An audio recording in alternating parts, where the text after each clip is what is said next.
Welcome to Freed on Business. He grew up in South Florida, has been in business here since the early 90s, and has closed over $3 billion in deals. He's seen it all.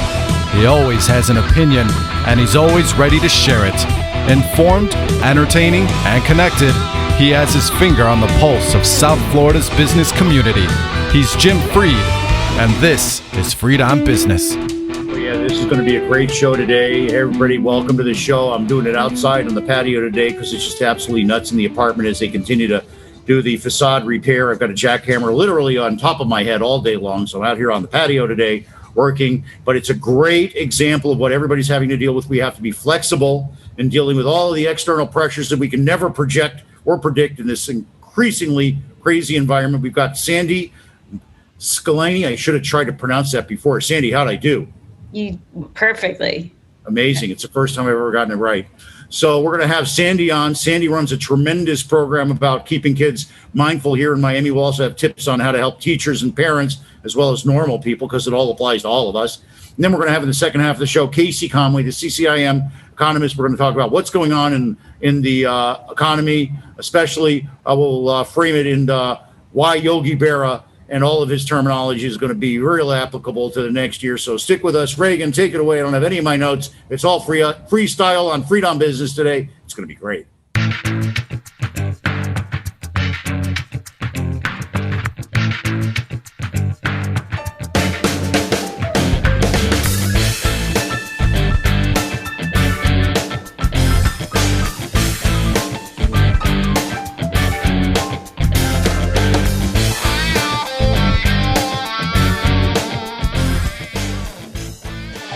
Everybody, we are South Florida's longest running business talk show, entering our, 13th or 14th year at this point. I want to thank our friends at Warren Henry for sponsoring us since 2012. Reagan and I will be over there in one of our famous videos sometime in the next couple of weeks. It will be awesome. What else is awesome is our friends. Remember, when you're looking to buy or lease a car, you want to get every advantage that you can. That's why you have to check out Warren Henry, Land Rover, Range Rover, Infiniti, and Jaguar over at their new store on 151st and Biscayne. Up in Gainesville, they sell Audi. Down in the Keys, they've got all their great nameplates. What do they have in common? Well, they all come with the Warren Henry advantage. That includes a whole bunch of great things that I don't have the lineup in front of me right now. But the bottom line is they'll treat you like gold. So join me, my wife, my mom, my beautiful wife, Vivian. I said that twice. See, I don't have my notes in front of me. And a whole bunch of my friends. We're all members of the Warren Henry family. You should be too. Always the best price. Always the best service. Always Warren Henry.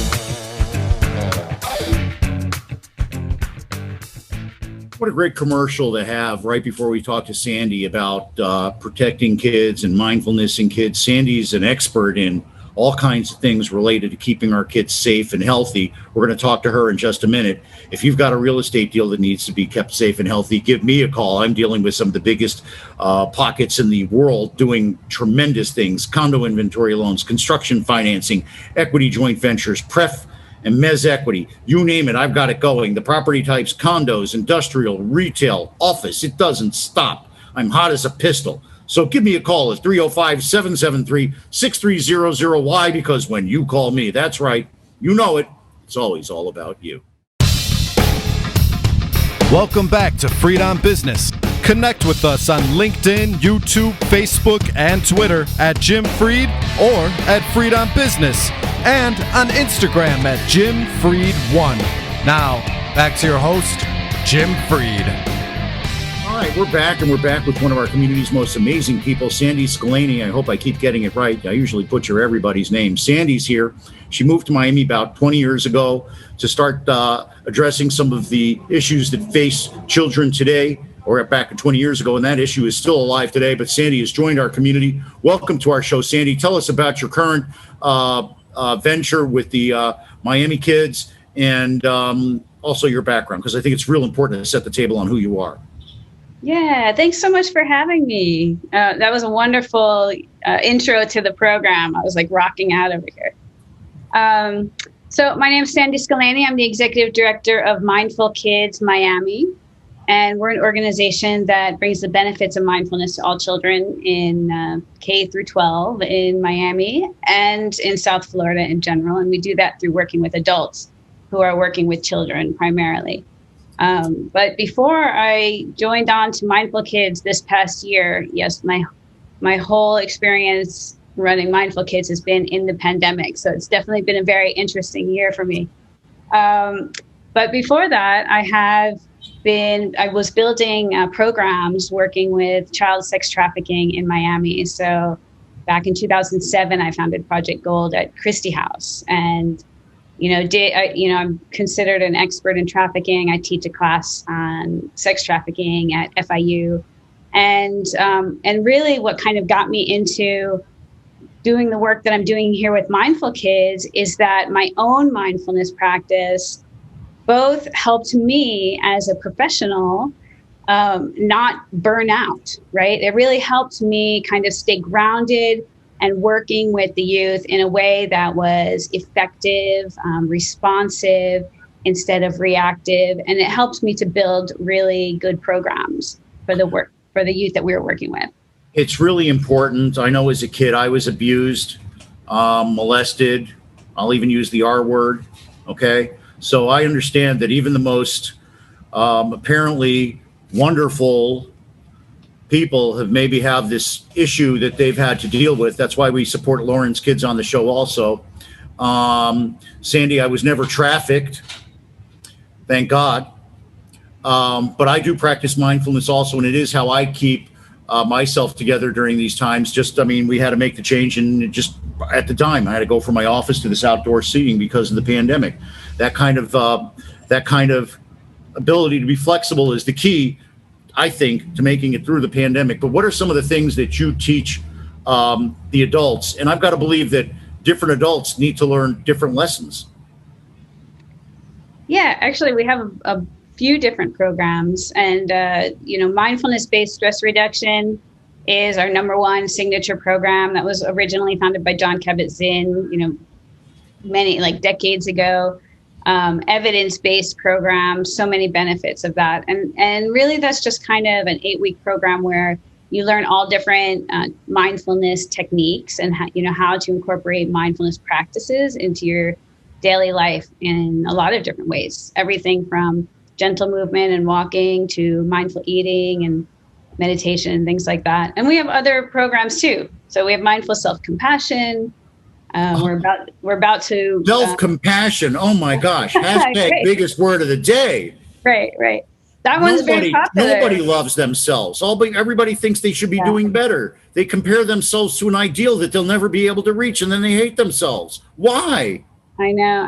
Amazingly, or not surprisingly, with the start of the pandemic, we had a lot more people signing up for the mindful self-compassion.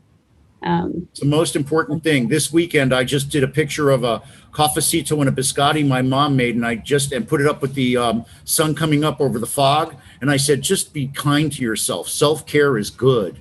There's nothing wrong with that. It's important. How can you help other people if you can't help yourself?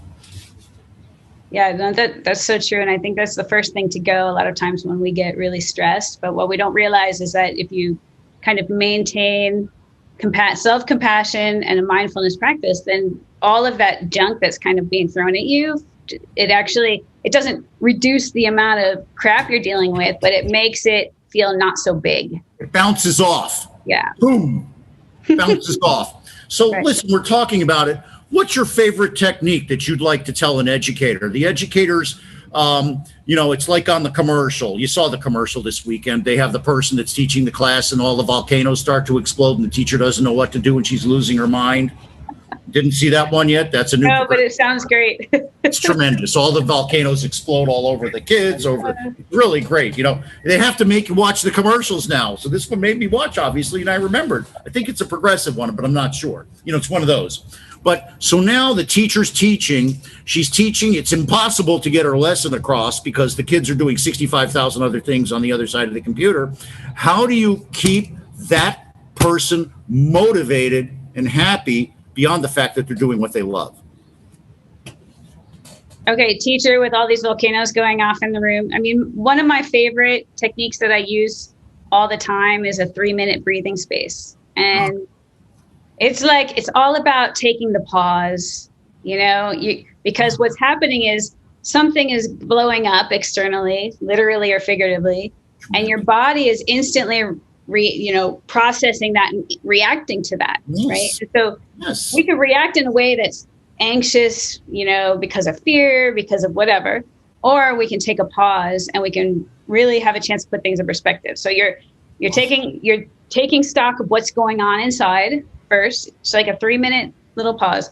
What's going on? How's my body feeling? How am I reacting to this? Is it like tightening my stomach, my throat? Am I getting tense, activating? Anxious? What am I thinking about that? Am I thinking, oh my God, I'm out of control. How am I going to get these kids in their control? This is a crazy mess that I have to clean up. What are all the thoughts? Am I a terrible teacher because I can't do this? But we go, we get into this kind of like self-negative. But we think we're alone, especially now. We think we're the only one. And then, once you actually identify that there's sensations going on in your body, that you're attaching them to thoughts, a thought process, an emotional process, and then you take a few deep breaths in and out. You just take that moment to breathe. And what you end up realizing is it's probably not as bad as you think it is, right? It's probably... Oh, you're tremendous. What is the benefit of all these kids blowing up volcanoes? What learning experience can come out of this? How can this be a collaborative exercise? I don't know. There's all these other things that also exist, but we filter it first through this kind of negativity bias where everything is going wrong for us, right? So let's pay attention to that. We're not trying to push it away because it's uncomfortable. We're going to pay attention to that feeling. And we're going to look at it non-judgmentally and say, that is what it is, right? Everybody, when we were kids, they said, just take a minute and count to 10. 10's not enough. 10's not enough. For I'm the human volcano, Reagan, don't say anything. It takes more than a few minutes. I had to leave. They're going with jackhammers on my roof. I had nowhere to go. Now, they stopped in time. They always do, but I didn't want to deal with it. So I had to be flexible enough to have a solution that would work for me, that wouldn't impact others in a negative way. It took me a while to figure it out and even longer to implement it correctly. They're taking it away, but that's a different story. So listen, what we're going to do is we're going to take a quick break. We're going to talk about Warren Henry. Then I want to come back. Before we go, I want to thank Tina Mendito for putting all this together. She's tremendous. She's the person that behind all this. So Tina, thank you so much for being the quiet hand behind Sandy's appearance today. Sandy, we'll be right back. I'd like for you to think of another good thing, another good method that we could teach to bring people present. And I also want to talk about how people can get involved with your organization and support it right after this. So we're coming back to make a whole bunch of lives a whole lot better. Please stick around.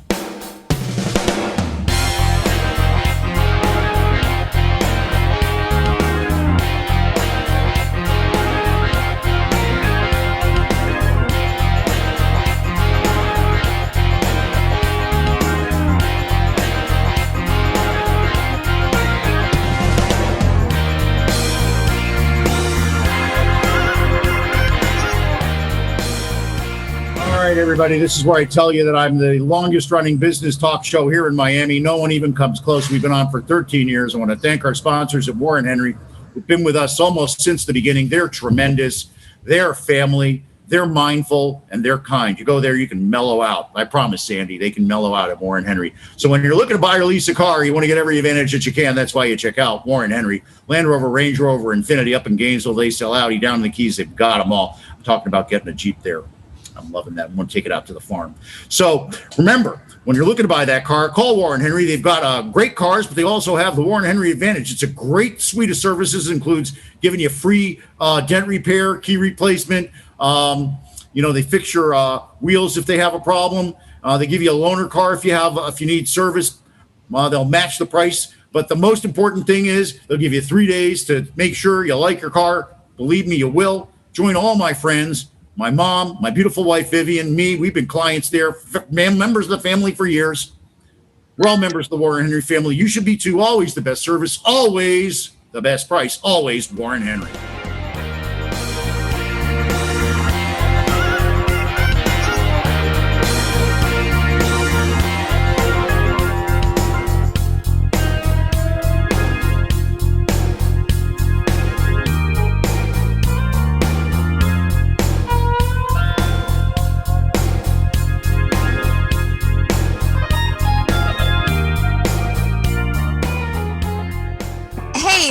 Becca Carlson from Carlson Integrated. You know, a lot of our clients find that they can do anything, but not really everything.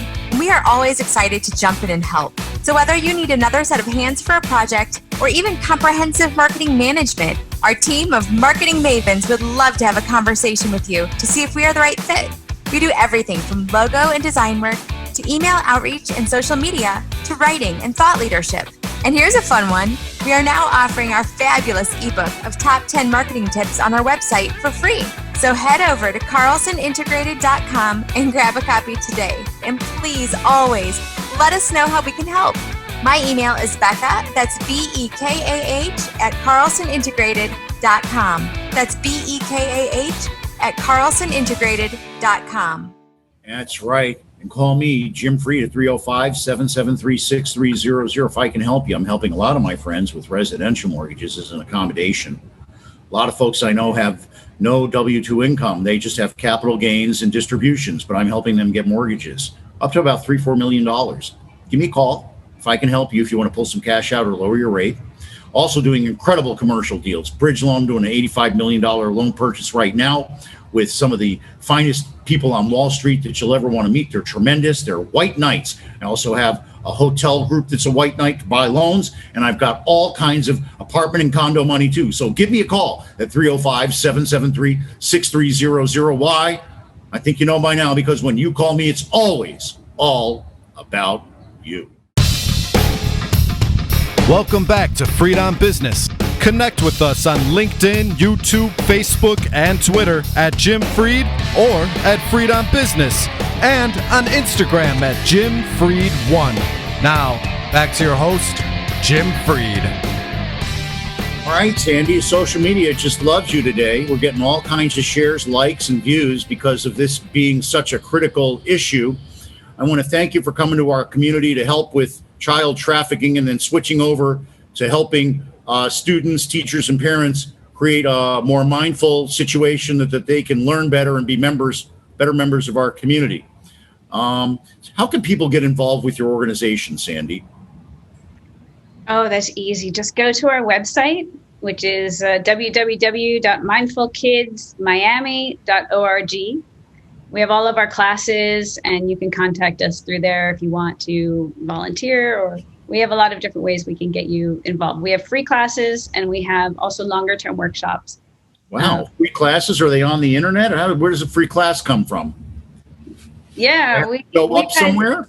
We have moved all of our in-person classes to Zoom in March. So hopefully we'll be kind of moving back into in-person classes in a little bit when this curve goes down again for COVID. But everything is remote right now. Okay, well, maybe Tina can give us some links that we can share with people for the different classes after this, because we'll post this on our website, and I'll put it out on my e-blast. It reaches thousands and thousands and thousands of people. Sounds wonderful. Now, I have a couple here. They're probably in their 40s. They've got 2 young kids. They've been locked up in 1,200 square feet plus their balcony since March. I think the kids are going crazy. I think the parents are heroes. What could a tip be for a parent? We talked about the 3-minute interval for the teacher. How about the parent who has nowhere to go? What can they tell their kid? Their child is drifting off of their computer. They don't want to go to in-person learning. Yesterday, I saw that a lot of the students, I looked up on this, a lot of the students have anxiety because they don't have someone to turn to next to them that's like them. What do you tell a young person that's got anxiety that's isolated at home? Yeah, that's a big thing to unpack right there. Sorry. So there is a lot of that going on right now. I think a lot of kids are connecting with other kids and with their peers all online, right? Through gaming or through social media and their messaging and all of that stuff. It's not quite the same as being kind of in a room with people. And a lot of times parents are not the ones that they want to get advice from, right? And I know this because I have 2 teenagers of my own who, despite all my efforts to bring mindfulness to them, 3 years ago, they were, in a mindfulness retreat with me, but now, no way, right? So So really what we need to focus on and why we take the approach that we do at Mindful Kids, we do have classes for teens and children. So that's there, and you can find that on our website. But what we really focus on creating cultures of mindfulness around children. And so a lot of what happens is stress in the home, anxiety, not being able to feel like you have somebody to connect with. If your parents are really stressed, or your teachers are really stressed and they're not practicing their own mindfulness, it's going to be more difficult for them to really connect with people around them. It kind of seeps out and it leaks out, right? The stress and the anxiety and things like that. Oh, yeah, for sure.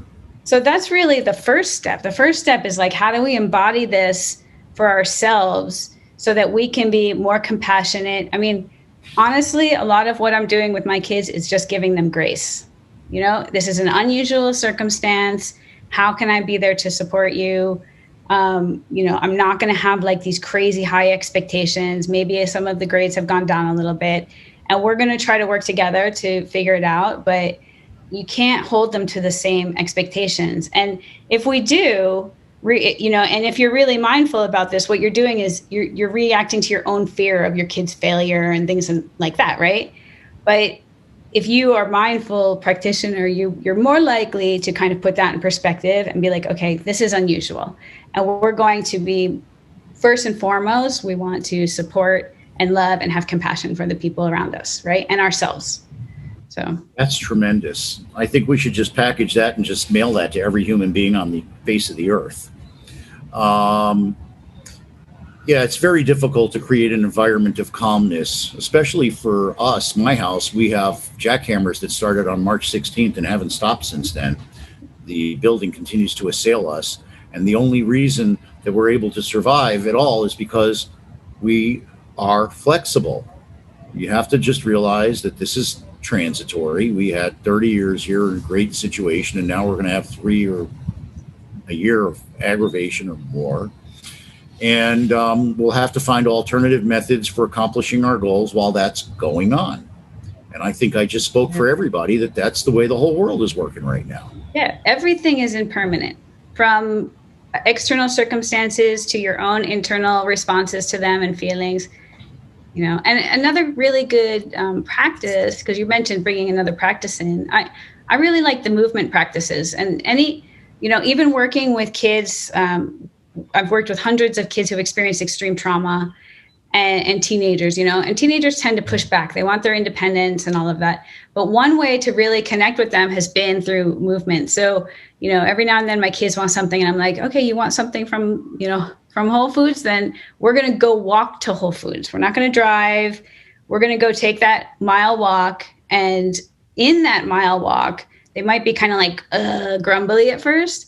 But once we get going, you can see the mood lightens. Then we start talking about things, and it's much different than if you're trying to interrupt their game or something to talk to them, right? Fabulous. Oh, that's such a great methodology. I almost said trick. I do something similar. I call it, I get stadium butt. So after I've been sitting too long, it's my indication that I should get up and move around. I 100% agree with you. The problem I have while I'm working at home is that I feel guilty that I'm not always slaving away at my desk. I forget that I should get up for an hour and have lunch. Then when I would go out and have lunch, that I'd probably walk a quarter mile, a half a mile during lunch just to go to the place and come back. Now I'm not doing that unless I focus and say, hey, I need to be mindful that I'm not walking to a lunch. And then suddenly I add a half hour of walking during lunch and I feel a lot better. And even the endorphins and everything that you release just through the exercise helps you. But if you are also, in addition to that, able to be mindful about the movement, meaning being present and aware of the movement itself, not just kind of like powering through it to get to the goal, but to actually feel your feet hitting the floor, to actually feel the temperature on your skin, to hear the birds that are around you and all of those things, then that creates a sense of present time awareness. And so then your mind stops ruminating over the work you left behind or the deadlines that are coming up. And that allows you to kind of kind of rebalance your system. And a result of that is calm, but that's not always, we don't want to say mindfulness, the goal of mindfulness is calmness, right? But it works like that. So I do that every day. Yeah. Okay. I wake up every day. I work out.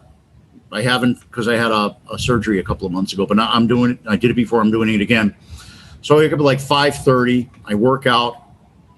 And then I do this daily post. The post goes up at 7:30 or 8 o'clock. People go, Jim, who writes the post for you?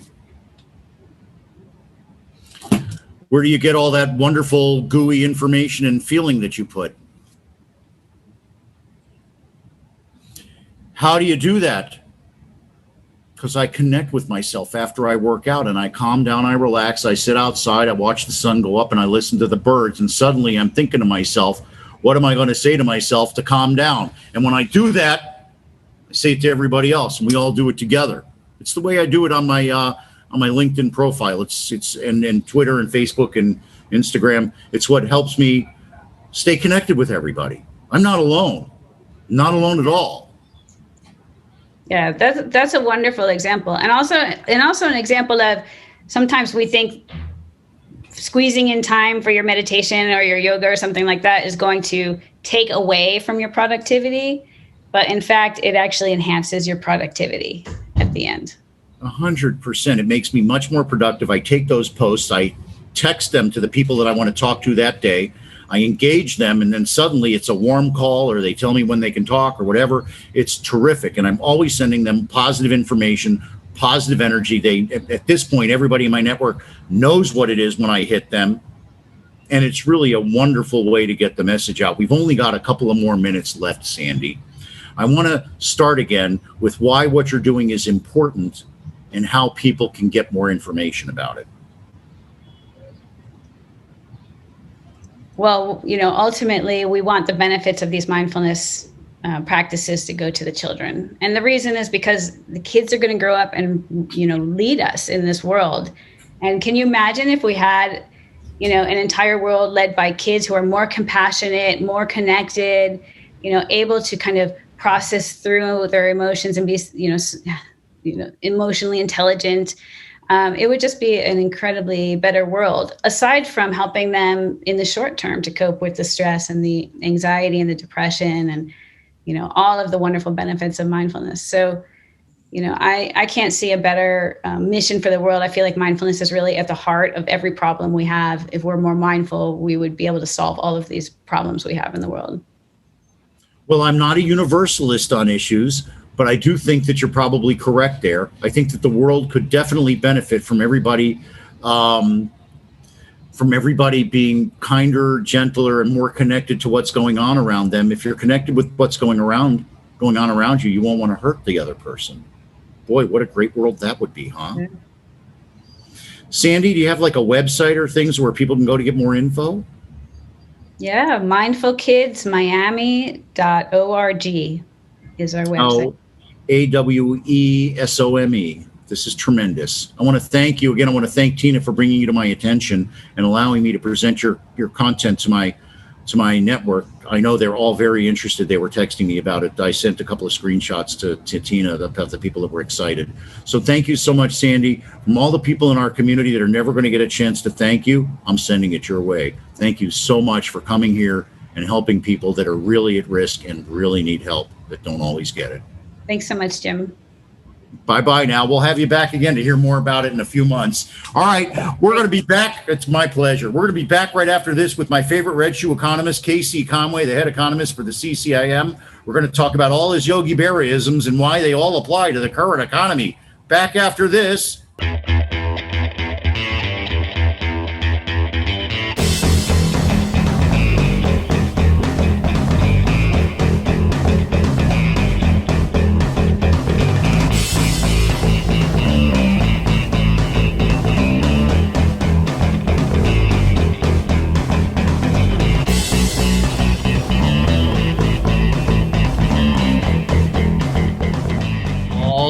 This is Freed on Business. We're South Florida's longest running business talk show. Been on for like 13 years. I want to thank our sponsors for most of that time, Warren Henry. Thanks to Larry. Thanks to Samantha. Thanks to Eric. And of course, thanks to Warren. Remember, when you're looking to buy or lease a car, you want to get every advantage as you can. That's why I have to check out Warren Henry Land Rover, Range Rover, Infiniti, and Jaguar here on 151st and Biscayne. Up in Gainesville, they sell Audis. Down in the Keys, they sell them all. What do they have in common? Well, they're all great cars. They all come with the Warren Henry Advantage. It's a suite of services you get when you buy your car. It includes, they give you a free service loaner, wheel protection. They polish up your wheels if you scratch them up, dent protection, key replacement. They give you a loaner car. I said that. And they'll give you 3 days to return your car if you don't like it. But the main thing is that you become a member of the Warren Henry family. It's a tremendous thing. Join me, wife, my mom. I said my wife, but I got a lot of friends and my beautiful wife, Vivian. We're all members of the Warren Henry family. You should be too. Always the best service, always the best price, always Warren Henry.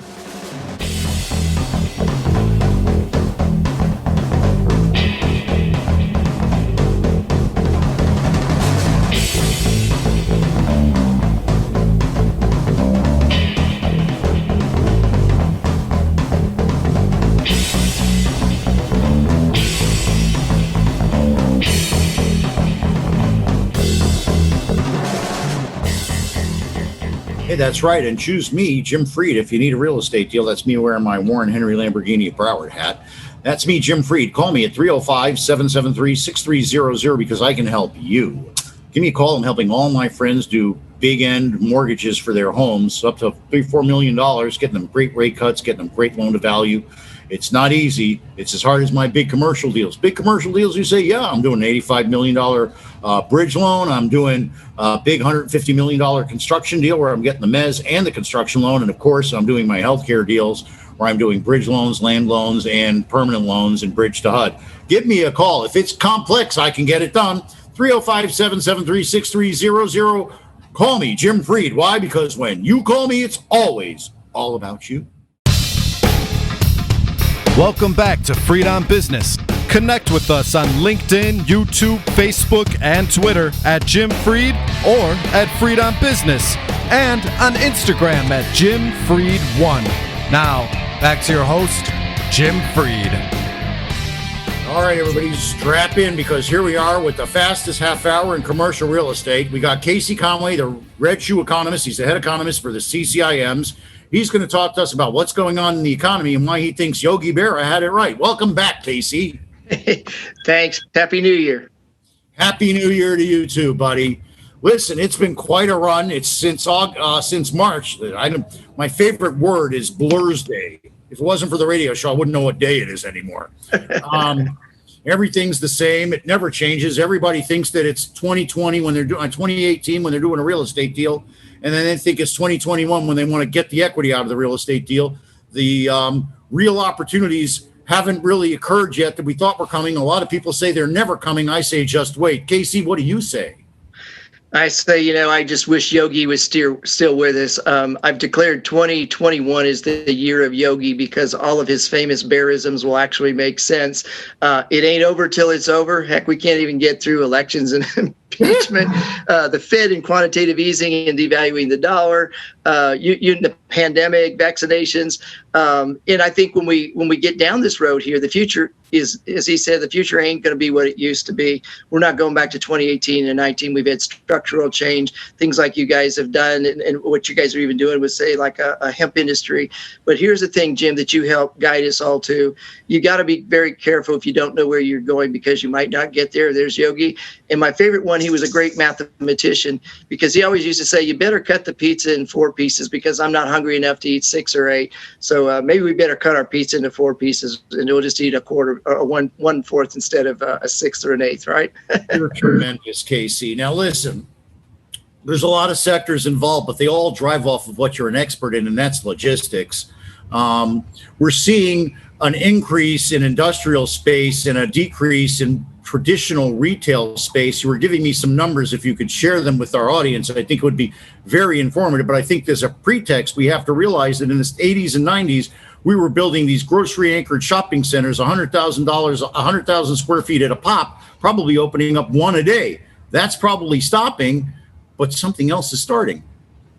Yeah, we've talked about kind of the convergence of retail and industrial and a Turduncan or something, but you're exactly right. In the 80s, we built retail stores because we all drove, and we had a shop and pick up economy. We went there and picked it up. Now it's an order online and delivered to me. So we're replacing the store with the warehouse because we do all of the ordering and purchasing and shopping online and visual. So the numbers are staggering. I'll give you a couple because Prologis just released this. They're the largest industrial REIT in the country. So their new numbers for 2020 and their earnings numbers, they stated that they will build 100 million square feet of warehouse space this year. Put that number in perspective. That's half of what everybody used to build in a year, 200 million square feet. This is just one entity. The other thing they stated was they averaged 1,000 new warehouse leases a business day through 2020. So you're exactly right. Everything we used to do at the store and in person or at a mall or a shopping center, a large percentage of that, 50, 60% of that now is online. It's going through a warehouse. The warehouse is the new retail store. You know, now, KC, warehouse is the new retail store, but they have to be located near people. You're talking about developing 100 million square feet of warehouse. Is this all going to just go up in the middle of the green fields like I've seen it happen in Ocala? In some places, I wrote a paper about logistics infrastructure. Where and why does it go? It wants to be aligned with ports and interstates and rail. And so in Florida, you have all those things. You have the most ports. You have great interstate system. You've got rail that can get up into, Central Florida, and you become the inland empire there. So here's the other piece that's happening. We are going to recycle retail into industrial. And I put a term on it. It's called retail to industrial conversion.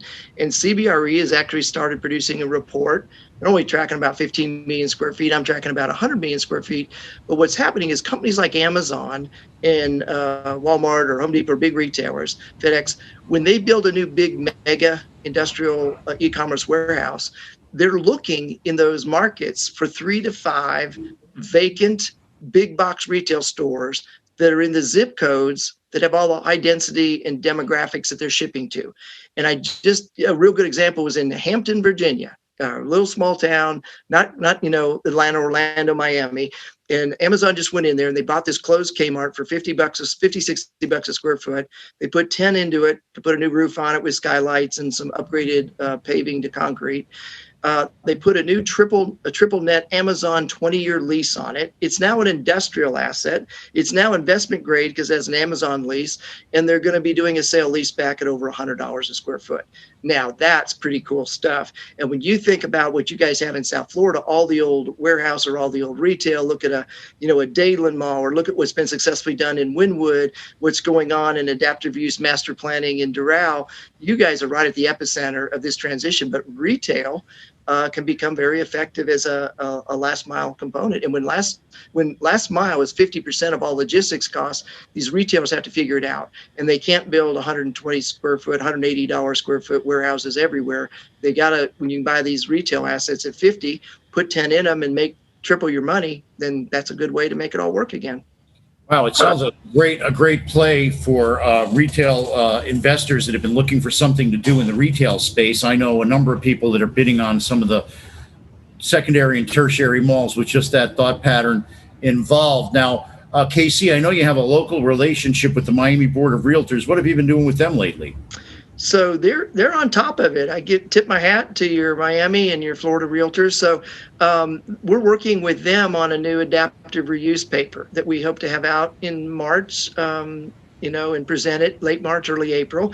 And so what we discovered and what they were figuring out, they said, Casey, when you first wrote about adaptive reuse 1.0 was you take an old asset that's turned blight, or maybe it was historic, it was an eyesore in the city, and we had to do something with it to make the urban area look better.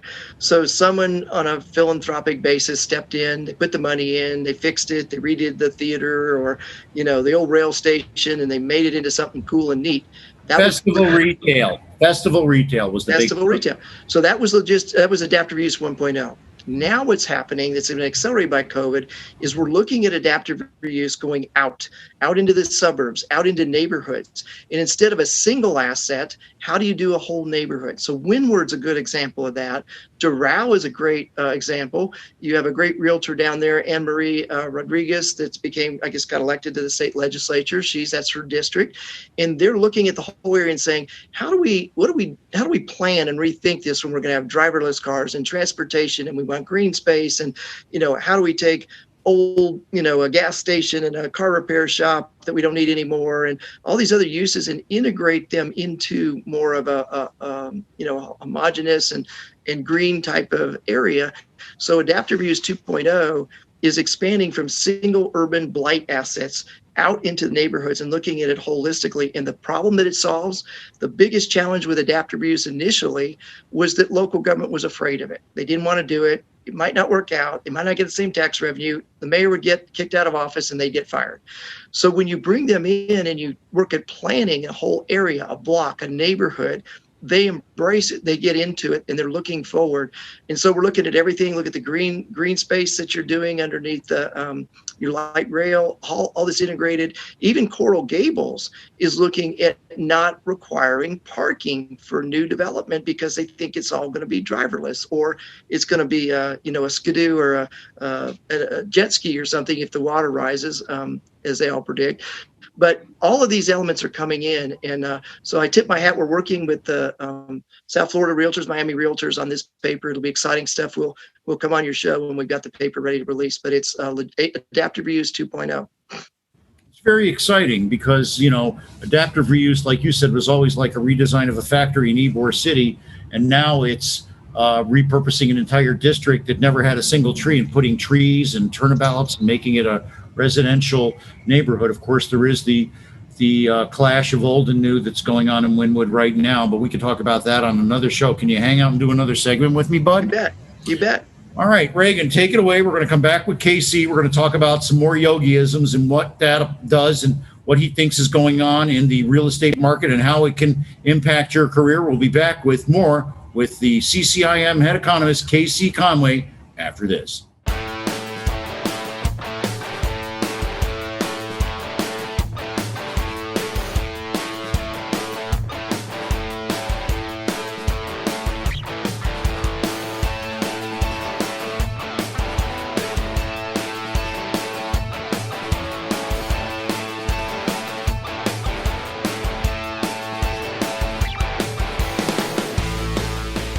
All right, we're back. I want to say that we're South Florida's longest running business talk show. Sorry, it took me a second. I was checking out the new pictures of my nephew. Love that little boy, Leo the lion. He's named after my brother, too. Love that little boy. He's so cute. Got pictures of my sister there. I miss them. Traveling, I can't wait to be able to do that again. When I travel locally, I use my Warren Henry vehicle. How do you like that segue, Casey? Wasn't that awesome? That's really good. Thanks so much. When I travel in my Warren Henry car. I'm going to go up there and look at my farm next week. I want to thank Warren. I want to thank Larry. I want to thank Jessica. I want to thank Samantha. There's a Jessica there too, but I want to thank Samantha. And I want to thank Larry and Warren and Eric. That's it. All my friends at Warren Henry, Abe. I'm wearing my hat for Warren Henry Lamborghini. That's for Abe. And, you got to go to Warren Henry. You got great cars. Land Rover, Range Rover, Infiniti, and Jaguar up at 151st and Biscayne. They got the Lamborghini store up in Broward. My friends they all go there. My mom goes there. I go there. It's just a great place to be part of a family. I'm not giving you the real ad. I'm giving you the vibe today. I love them. Regan and I are going to go up there. We're going to make one of our videos. It's going to be great. You're going to love it. But they give great service. They're great people. You feel like you're part of the family. So important in today's world. Somebody that treats you like family. So join me, my mom, and my beautiful wife, Vivian. We're all members of the Warren Henry family. So are lots of my friends. Always the best price, always the best service, always Warren Henry.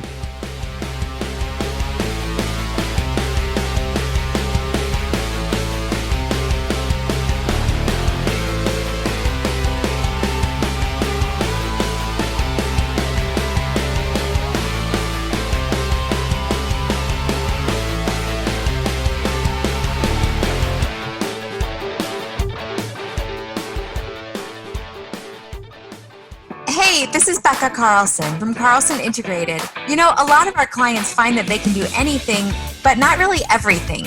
We are always excited to jump in and help. So whether you need another set of hands for a project or even comprehensive marketing management, our team of marketing mavens would love to have a conversation with you to see if we are the right fit. We do everything from logo and design work to email outreach and social media to writing and thought leadership. And here's a fun one. We are now offering our fabulous ebook of top 10 marketing tips on our website for free. So head over to carlsonintegrated.com and grab a copy today. And please always let us know how we can help. My email is Becca, that's BEKAH at carlsonintegrated.com. That's BEKAH at carlsonintegrated.com. She helps me look good every day. So does Reagan. Reagan, by the way, high five on the video you just produced for me that we just put up. Casey, when you come down here, we'll get Reagan to do a great video with you too. Hey, call me. You can hear just by the content today and the way I talk that it's always all about when you call me. I'm helping all my friends. I've got some really high net worth guys and ladies that I'm helping with their home loans. They get W-2 income sometimes. Most of the times they don't have W-2 income. And I help them navigate the loan process. It's not easy. I'm also helping a lot of my commercial clients refinance, recapitalize their deals. I'm doing a recap on some healthcare deals right now. I'm doing a bridge loan for some land. I'm also doing a high-rise construction loan, and I'm also providing $85 million for somebody to buy a note and mortgage. So when you're looking to do a real estate deal and you need to find somebody you can trust that knows the tricks, give me a call, 305-773-6300. I hang out with people like Casey Conway, so I know what I'm talking about. Call me. Why? Because whenever you call me, it's always all about you. Welcome back to Freed on Business. Connect with us on LinkedIn, YouTube, Facebook, and Twitter at Jim Freed or at Freed on Business, and on Instagram at Jim Freed1. Now, back to your host, Jim Freed. All right, we're having a great show today. I'm out here on the balcony because they're banging away on my apartment roof with the jackhammers today, so I couldn't take it anymore. I moved out here. We learned in the first half hour that to be successful in the current world during the pandemic, you need to be mindful. That means you need to be flexible and calm. That's what I'm doing out here on the balcony today. I'm joined by my good friend, Casey Conway, the Red Shoe Economist. Casey's the head economist for the CCIM. If you have an economic study you need, you call Casey right now. Casey, welcome back to the show. Thanks, Jim. And just for you today, I put on my Jimmy Buffett parrot shirt. So, the rest of I just want to be equal weather opportunity. It's miserable in the rest of the world. It's beautiful down there. So I put on my Jimmy Buffett. Next year will be the year of Jimmy Buffett. We'll figure out how to make all of Jimmy Buffett's songs and whatnot relevant to the economy. Wasted away in South Floridaville or something. Actually, let's have a call. Let's have a call later today, and we'll have a real fun time doing that. That could be your next write-up. I'll help you with that one. That's my specialty is campy, crazy stuff like that. So listen, Casey, we talked about logistics. We know Florida is well positioned to be logistics in this post-pandemic world. There's going to be a bunch of onshoring that goes on. What's the impact of the onshoring? What does that really mean? Right. So a lot of people think that onshoring is going to die because Trump lost the election and we won't have tariffs and all that, and they're wrong. Companies have basically realized a lot about supply chain through the tariffs in the past couple of years and COVID. And what they realized is the Japanese model of the 1980s of just-in-time inventory doesn't work. And so they want all of their suppliers and their manufacturing closer and better integrated. And they're finding that our cost structures, our infrastructure, all that stuff is better here. So we're going to continue to see the onshoring. We've seen, people forget site selection didn't end during COVID. We had a lot of site selection activity. I don't know how you guys let Huntsville, Alabama get the Space Command headquarters. That one, I'm still scratching my head over that one. Maybe Senator Shelby still has some clout, but, Navistar went to San Antonio. Cadillac announced a big new EV Cadillac manufacturing plant in Tennessee. We have had a ton. Epic Games bought a mall outside Cary, North Carolina. They're going to put their headquarters. There's a ton going on in site selection and onshoring. So don't think it's dead. And with all the people that are moving to Florida from the rest of the world, it's all kind of messed up. You're going to see a lot more of the workforce, the assets, the sunshine, all of that's in abundance in Florida. What we're noticing here in Miami is that there's an incredible relocation that they've talked about for 20 years. It's finally happening, and it's Wall Street is coming. Everybody can't understand why. My personal impression is that the reason that they're coming is because they're not competing with Latin America anymore.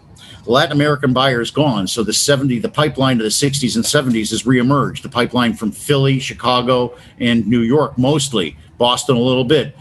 We've been selling upscale condos to tech entrepreneurs from San Francisco and Chicago just the last couple of weeks. And these are high-end people. They're buying 2 units, one for them and one for their executives that come back and forth and visit them.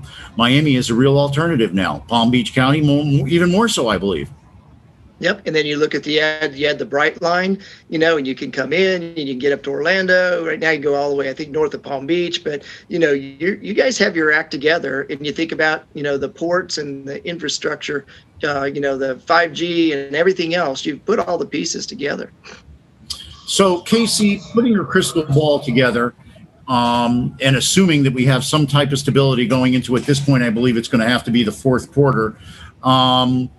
What do you think is going to happen? I don't want to talk about indicators, GDP, GNP, any of that other stuff, because it's all a bunch of BS anyway that's manipulated by the government hacks that produce all the numbers, to talk like a Trumper for a second. But the real thing I would like to know is, what's the vibe that's going to happen? What do you think the vibe is going to be? So I'll give you 5 fresh ones. So the first thing is we got to get vaccinations right. And so there's a really good resource I'm tracking called Becker's Hospital Review, Beckers.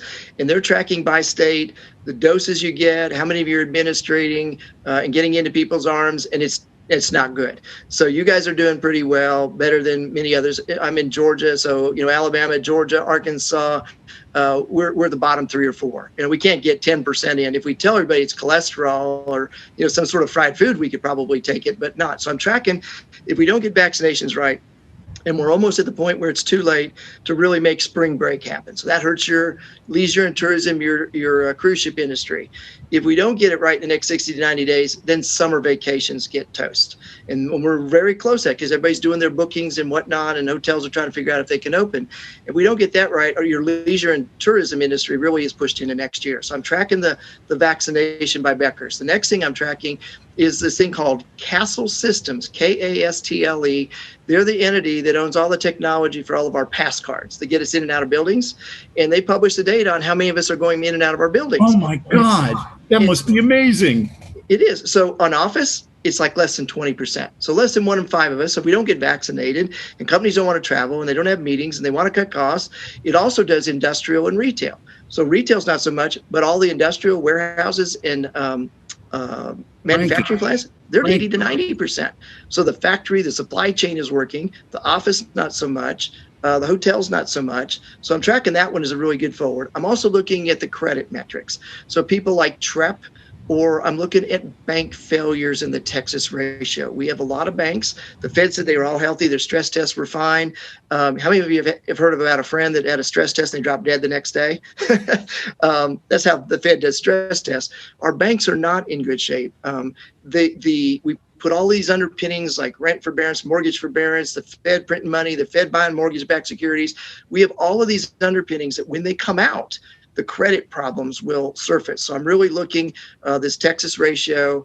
RBC Capital Markets maintains a deposit account. You can go to a free website and see how your banks are doing. Believe it or not, a state like Texas. So I just did the analysis on Texas and Dallas.